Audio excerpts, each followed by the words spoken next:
Hey guys, I'm Freddie. And I'm MJ. And today we're going to be giving you a walkthrough of the Black Masque Expansion. We'll give you a couple examples of how things play, how the new characters work, how the new dice and mechanics work, and things like that. So let's get started. Sweet. So let's take a look at the new characters in the game. I'll be showing you guys Crystal Blake. And I'll be showing you the creature. Crystal Blake's special ability is Heartbreaker. If successful in making a kill, for every souvenir awarded, the player can remove 1 health from another player. If unsuccessful, the special ability is still forfeited. The player must choose to use the token before rolling. So a special ability like this would be used when I enter a location and have a card where I can attack. And I have to choose at the beginning of that attack to either use her ability or not. The creature's special ability is Adaptation. When needed, the player at the start of their turn can choose to either recover 3 health spots or remove all death pegs currently afflicting them. Once they've used the ability, they can continue their turn. It's pretty powerful. Yeah, but there's actually a cool twist to this. So although the creature is being introduced in the expansion and he seems pretty powerful, he does actually have a weakness when it comes to the expansion. Unlike other characters, there's actually an event card that can turn people into the beast, but the creature is the only character in the game who cannot turn into the beast. So whereas other people can power up with that event, he cannot. So the first of the new cards we're going to show you is actually the challenge cards. So as usual play, I've moved into a location and I'm about to draw from the Killer Scenes deck. And shocker, I've drawn a challenge card. The challenge card, you'll know because it has the green icon on it with the target, which is for engaging. And what you're trying to do is with the challenge dice, you want to either roll to actually engage the victim on it and get the engage combination. The other possibilities that can happen are you can roll and instead of engaging the victim, you can actually open up an event. Or you can roll and be denied. And when you're denied, that means you'll be moving back to the starting space. Sort of like when you fail in the first game, when you fail rolling like the wrong combination. Yeah, exactly. Yeah. So it'd be the same way. I'd move back to start. The token would still remain there, and that location would still be open, but I wouldn't get anything out of it. And the card would still be buried like usual. So let's take a shot at this and see what happens when I roll. So I'm gonna roll. All right, and in this situation, I rolled 2 engage icons, which means that not only do I get to attack the victim on the card, but also depending upon what their knife amount is, no matter what, I just need to land 1 knife to get the kill. So rolling this combination makes it easier. Nice. And if any of that stuff sounds confusing, we actually have quick reference cards in the expansion. It helps you with dice combinations, even a quick reference to all the character special abilities. So these will really come in handy. So the next thing we'll be doing is discussing the event cards. So I'm going to show 3 examples while we go through this, just to give you kind of a taste of what's in the deck. But as we said, there's 15 different events that can take place during any game. So I'll give you 3 case examples for right now. So as we said, these get unlocked when you roll the challenge dice during any challenge card. So had I rolled possibly the other combinations, this is what would have occurred. So the first event we're going to go through is House Party. Now this card is an example of a card that can be advantageous for everyone playing the game. As you can see on the card, there's a marker in the top corner that tells you how long this can last for, and it says 2 rounds. And a round is constituted as, if I draw the card, we have to go all the way around through all the players, and it gets back to me, and that's 1 round. So then we would have to go 1 more and get back to me, and I would have to roll. And after I finish my roll, that would be over, and this card would get buried. But as we were discussing, this is called House Party. And this card states, it's open season. While this event is active, all players with successful kills are rewarded with double the souvenirs marked on their Killer Scenes dude cards. The more red cups, the higher the body count. So like we were saying, this is advantageous for everyone. So anyone playing all you have to do is get to a location, draw a killer scene card where you can take someone out, and if you're successful in the kill, you get rewarded whatever the souvenir reward is on there, double. All right, so we'll bury that one. The next one we're going to go through is, and this is the one that a lot of people are really excited about, is the Full Moon. As this card shows, it lasts for 3 rounds. So this card is going to make someone a powerhouse for 3 rounds, which is pretty cool. The card states, Unleash the Beast.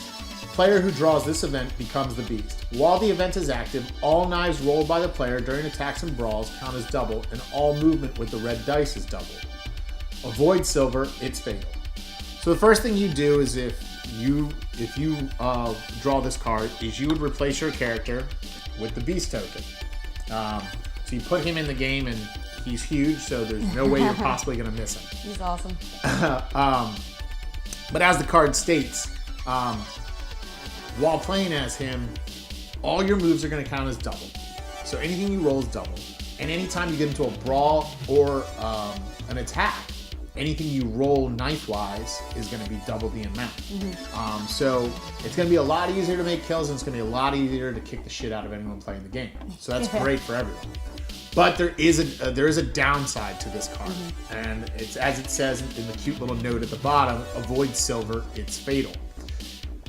Like any game, we've added into the bonus tracks some cards to help balance out some of these events, so that you're not always getting destroyed when it's a card that puts a disadvantage on other people.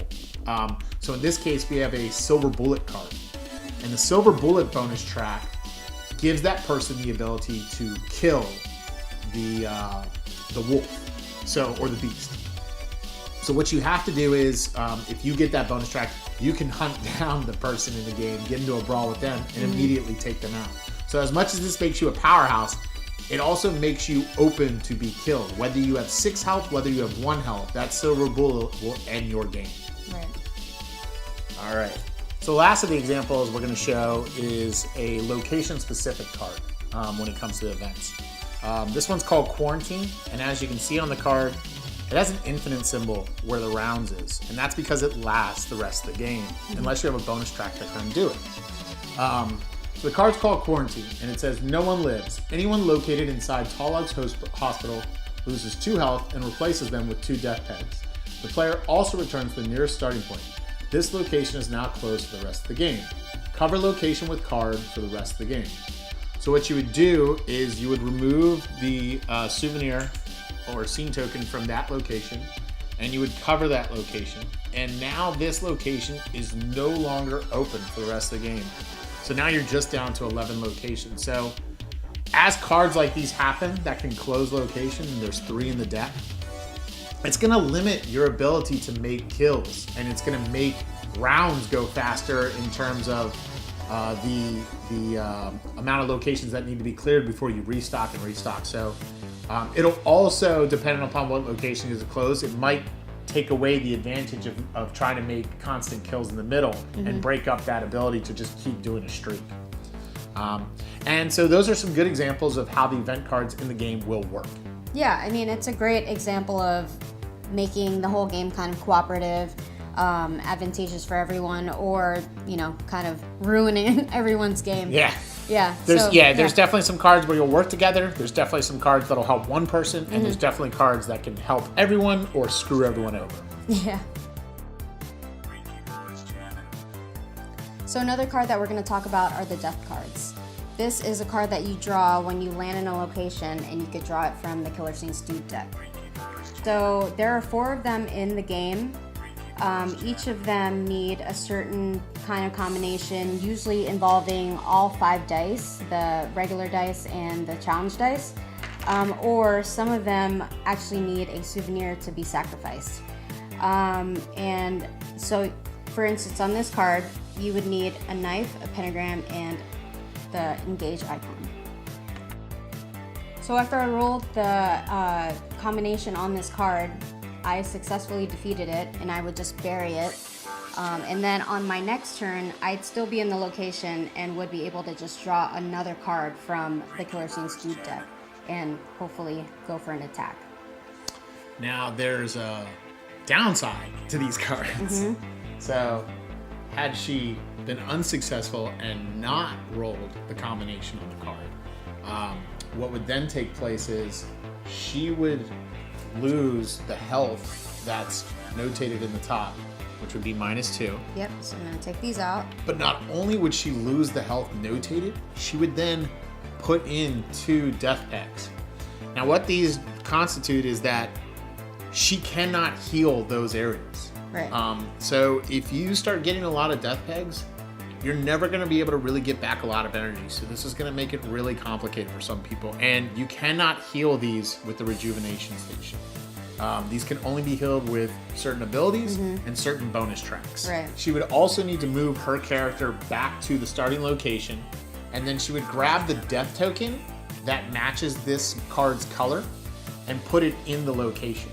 And now that this death card is active and you put it off the board for reference, someone will need to defeat this space and this death card before you can restock the board ever again. So as these cards pop up and start taking over locations, it's going to be really hard to restock those locations or restock the board until those cards are taken care of. And if you keep letting those cards pile up, you'll eventually unlock all 4 cards. And when you unlock all 4 cards, the game is over. So that means no one's going to win. So it's in everyone's best interest to try to work together in that regard and try to take out those death cards. Yeah, it's best not to avoid them. Yeah, do not avoid death. Do not avoid death. Fight them off. The other cool part though is that let's say you can't hit that combination on the card, or you don't have a souvenir when you draw a death card. Right. There is another way of defeating the card, and that is by rolling triple pentagrams. Now I know a lot of people are probably watching this and going, yeah, like that's going to happen. It is a rarity, but it gives you a fighting chance when you don't have a souvenir. Right. It's not a big fighting chance, but it's a fighting chance. Yeah. That's all you need. The other rule, though, is this, and this can also work out to your advantage. So, as we've shown you before, we have location-specific events. If we were to draw the quarantine card, or one of the other cards that hit a location, or involve a location, if there was a death card in there, the event would actually overtake it. So sometimes drawing a bad event card can be advantageous to the group if a death card is in that location, because it would then remove the token and death card from that location and move it to the berry pile. And keeps the game from not being over quite yet. Yet. So the last of the new cards in the Killer Scene deck is the Final Girl card.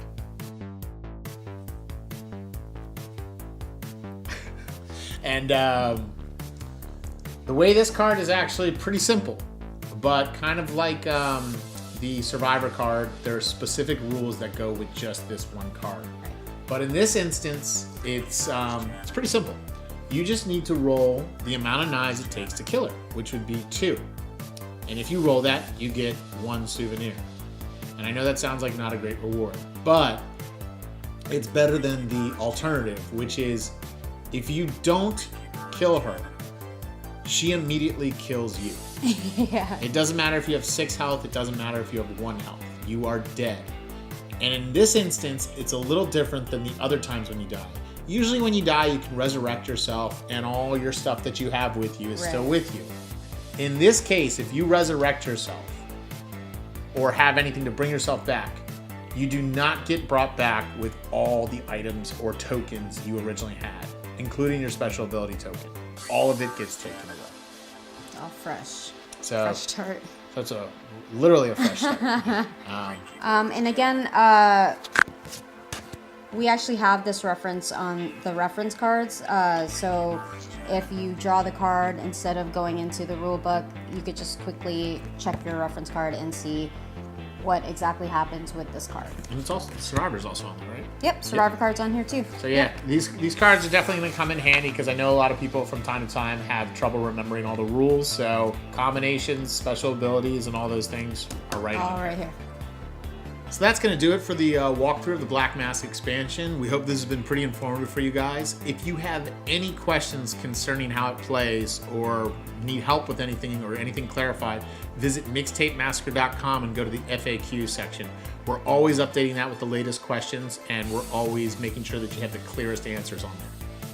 Follow us on all the social media outlets. We are on Facebook, Twitter, and Instagram. Just search at Mixtape Massacre. We love talking to you guys. We love reposting all your photos of your game nights.